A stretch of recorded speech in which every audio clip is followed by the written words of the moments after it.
हे आम्ही परचेस केलंय.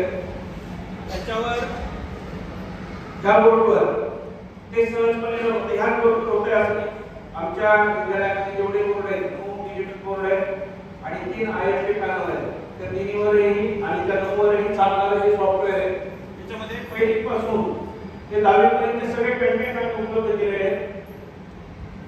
त्याच्यामधला कोणताही कंटेंट जर आपण पाहिला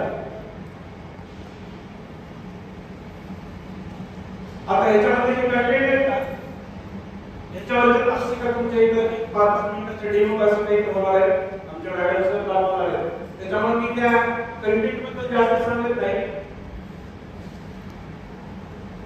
पण याचा होणारा फायदा जो आहे की मुलांच्या दृष्टीने काय करणं अपेक्षित होतं त्याचा फायदा तुम्हाला सांगतो.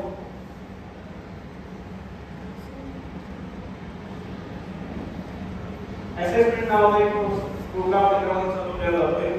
ह्याच्यामध्ये काय होतं की आज आपण जर पाहिलं ना तर प्रत्येक वर्गाच्या ऍडमिशन प्रोसेस मध्ये आता पहिली ते 10वी सोडून द्या पण 10वी पासून जसं आपण पुढे जाणार आहोत तसं प्रत्येक वर्गाच्या ऍडमिशन प्रोसेस साठी सुद्धा प्रत्येक कॉलेज जवळपास सांगितलेले कॉलेज आहेत मोठे कॉलेज ते सगळेजण काय करतात स्वतःच्या MCQ प्रश्नांची टेस्ट करतात. तुम्ही शाहू कॉलेज बद्दल सगळ्यांनी ऐकले. आपल्याला वाटतं की आपला कॉलेज शाहू कॉलेजला लागलं पाहिजे म्हणजे भविष्य त्याचं कदाचित चांगलं होईल पण ते काही तुमच्या आता मार्कवर घेता येत का? तुम्हाला जर 95% मार्क पडले की लगेच तुम्हाला घेता येत का? तर नाही. ते तुम्हाला ऍक्च्युअल नॉलेज आहे का? मार्क पॅटर्नच्या माध्यमातून घेते त्यांना काही घेणार नाही. ते म्हणतात की तुमच्या मुलाला ऍक्च्युअल नॉलेज त्याचं आहे का?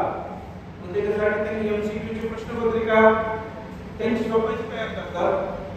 आपल्या पर्सेंटेज मध्ये 50% जे समजा एखाद्या विद्यार्थ्याला 90 मार्क पडले 90% मार्क पडले त्याचे 45 मार्क ग्राह्य करतात आणि त्या 50 मार्काची आणखी MCQ नावाची प्रश्नपत्रिका त्यांची लावतात. त्याच्यामध्ये जर विद्यार्थ्याला मार्क पडले तुम्हीची बेरीज केली जाते आणि जर तुमचा रँक मध्ये नंबर लागला तर घेतात. आता हे 11वीचे एक प्रकार जे 11वीचे ऍडमिशन आणखी आपल्याकडे सगळ्याकडे सुरुवात झाली नाही पण भविष्यामध्ये हे होणारच. तुम्ही जर विचार केला कोणत्याही परीक्षेचं बघा 12वी नंतर होणाऱ्या सगळ्या परीक्षा बघा NEET ची परीक्षा असेल JEE ची परीक्षा असेल MSCIT परीक्षा असेल किंवा UPSC UPSC विद्यार्थ्यांना जर करायची असेल तर त्याच्यामध्ये प्रश्नपत्रिकेचा पॅटर्न जर तुम्ही पाहिला तर तो असतो MCQ क्वेश्चन की ज्याच्यामध्ये 4 ऑप्शन्स आहेत. 4 ऑप्शन